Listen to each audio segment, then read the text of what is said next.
राजू, विकास, नेहा और सोनिया 4 दोस्त थे। उन्हें एडवेंचर बहुत पसंद था। एक दिन उन्होंने अपने गांव के बाहर स्थित एक पुरानी सुनसान हवेली के बारे में सुना। कहा जाता था कि वहां जो भी गया वह कभी लौटकर नहीं आया। लोग कहते थे कि हवेली में आत्माइयां बसती है और रात के समय वहां अजीब अजीब आवाजें आती हैं। लेकिन ये बातें सुनकर चारों दोस्तों की जिज्ञासा और बढ़ गई। उन्होंने तय किया कि वे उस हवेली में जाकर सच्चाई का पता लगाएंगे। रात के 12 बजे चारों दोस्त टॉर्च और कैमरा लेकर हवेली पहुंचे। हवेली के दरवाजे जंग लगे थे और हवा के झोंकों से वो हल्के हल्के चरमरा रहे थे। अंदर घुसते ही एक अजीब सी ठंडक महसूस हुई। हवेली की दीवारों पर मकड़ियों के जाले लगे थे और जगह जगह धूल जमी हुई थी।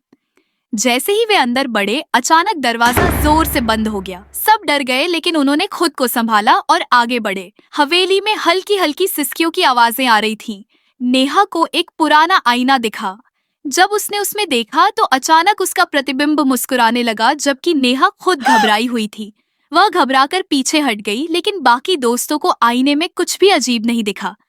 इसी बीच विकास को एक बंद कमरा दिखा, जिसकी कुंडी खुद ब खुद खुल गई। जैसे ही वे अंदर गए, कमरा अचानक बंद हो गया और उनकी टॉर्चें बंद हो गईं। अब वहां घना अंधेरा था।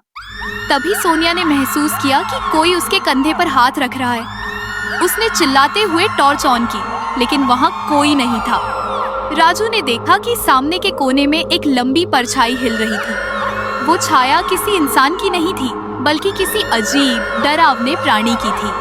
वह धीरे धीरे उनकी ओर बढ़ रही थी। चारों घबराकर दरवाजा खोलने की कोशिश करने लगे, लेकिन दरवाजा जाम हो गया था। अचानक हवेली में मौजूद पुराना ग्रैंडफादर क्लॉक बजने लगा। घड़ी की सुइयां तेजी से उल्टी दिशा में घूम रही थी।